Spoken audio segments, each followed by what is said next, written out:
Hello everybody! So here's Loony again, and I'm here to open a new segment. Here I'm going to talk about, in this segment, I'm going to talk about personal growth. How do we grow? I'm progressing and making progresses in my personal path of personal growth.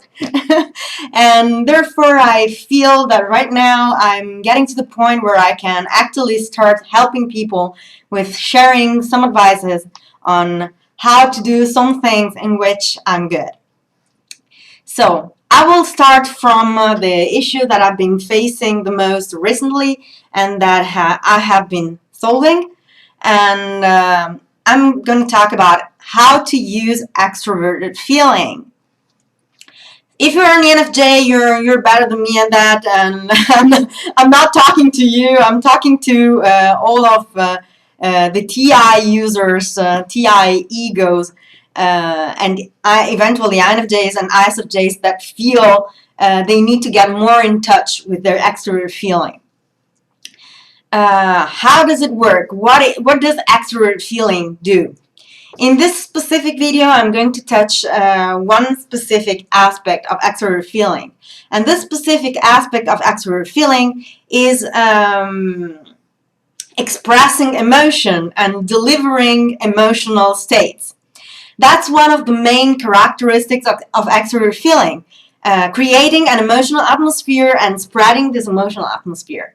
The reason why I say that ENFJs and ESFJs are going to be better than me at that is that they are masters of emotional atmospheres. They are the guys that have a never-ending source of energy that grants them the possibility to manipulate the emotional environment around them and to change the emotional environment around them into what they want the emotional environment around them to be. So if an ENFJ enters an environment which is extremely negative and she or he feels like he wants that environment, she or he wants that environment to actually be happy and lively, they're going to display or behave in a way that is going to pull everybody up, and the environment is going to pass from depressive and low mood to upbeat and very happy and very upbeat and very emotionally live.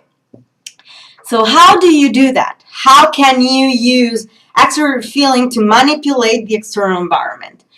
I am an extrovert feeling creative type, so it means that I can switch off my extrovert feeling and just bask in my introvert intuition, or I can switch my extrovert feeling on and use my extrovert feeling to influence, in a way, the external environment.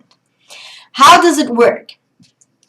Extrovert feeling is emotion. It's an emotional environment, an emotional atmosphere. It's the emotion in people. It's emotional contagion. So we're talking about feelings, about emotions, about what you feel and how you feel about things.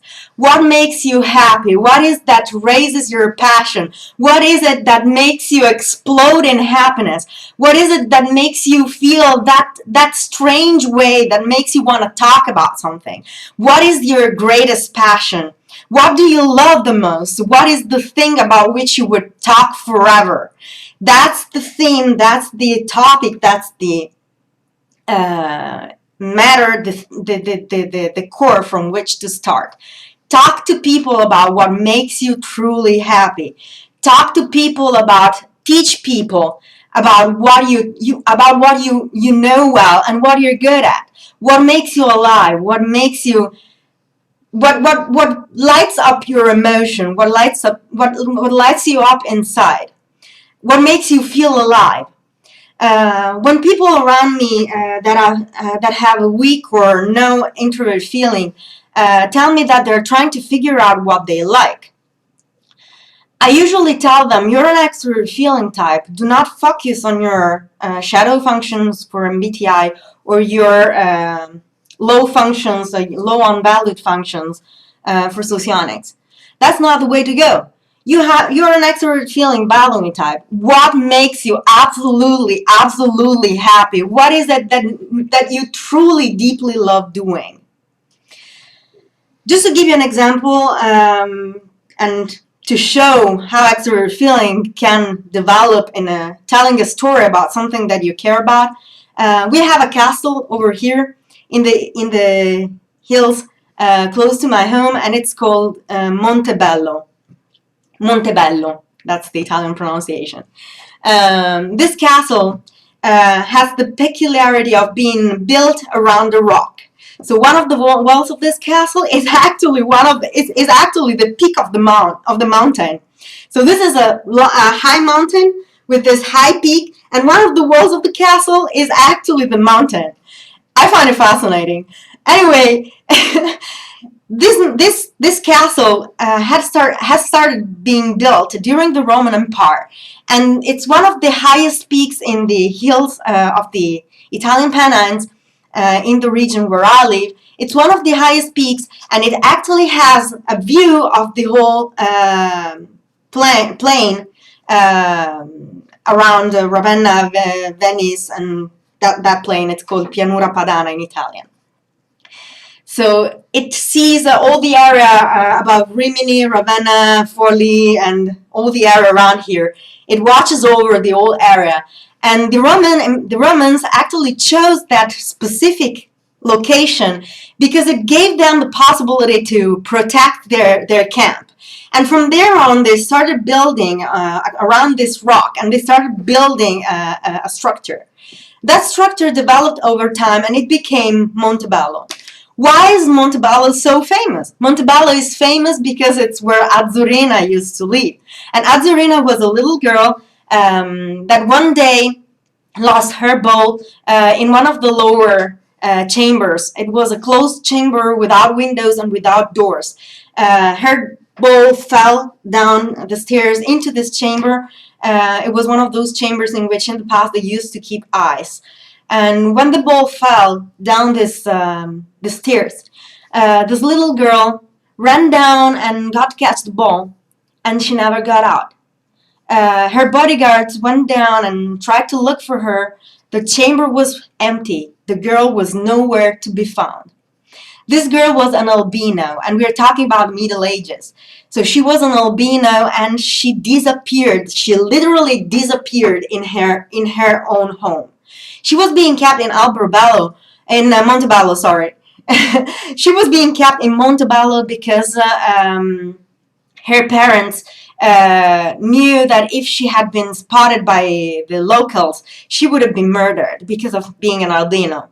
Her mother actually tried to keep her hair colored with black color that wouldn't stick, because of course she's an albino, and we all know that color doesn't stick on the hair of an albino. And that's why she was called Azzurina, because the black would fade away and her hair looked blue.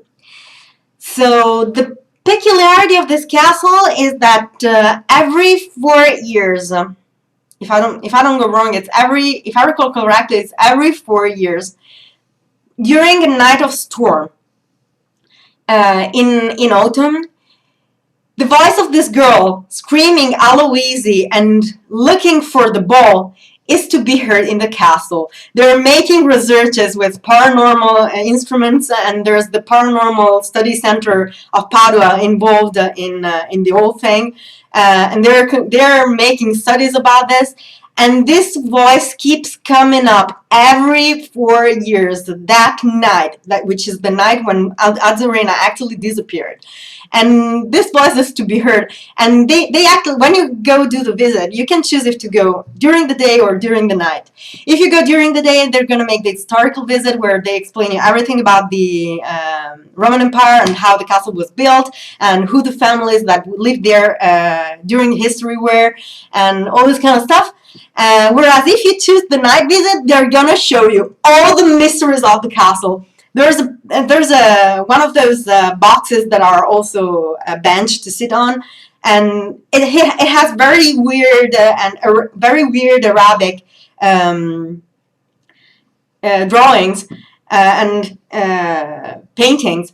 And the lady that is from the paranormal studies actually told us that box is supposed to be a door to hell. I was like, oh my fucking god, what is it? Why is it there? Why am I looking at it? And she says that theoretically an alchemist in the ancient times of the Arabic alchemy period, would use that kind of box to create a door to hell and to the other world, to let souls go through and other things, she said. And she also showed us that on the walls, in the dark with blue light, you can see that there are steps with barefoot actually following the line of the ceiling. It's really freaking incredible. And this lady that accompanied me, for example, during the night visit, she's like, she looks like a mixture between a witch and a banshee, and she makes everything extremely creepy and extremely scary. I was like freaking out all the time, and it was really amazing. It was amazing. So this is something that I like to talk about, and this is one thing that I enjoy talking about. And this castle it got my attention. It got me completely, as you can see. And that's how you bring out your emotions. You have to be 100% sure that what you're going to talk about actually makes you feel something. And the moment in which you reach that feeling, you have to forget everything you're thinking about. Don't think about the structure. Don't think about if it's correct. Don't think about what you're about to talk about. Just let your heart talk for you. Just let your heart go. Because anyway, you're a thinker. Anyway, you have your mental structure so well built that you will not need anything to structure you even further.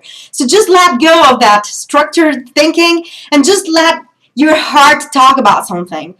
Like, for example, we're talking about typology, so some of you will, of course, have an interest in typology. I'm thinking, for example, of my INTP friend.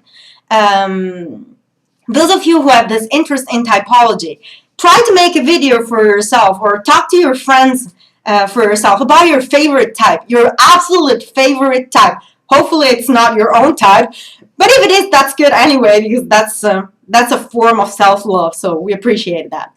Anyway, talk about your favorite type and talk about it from the bottom of your heart. Share what you actually truly love about that type and why that type has become your favorite type.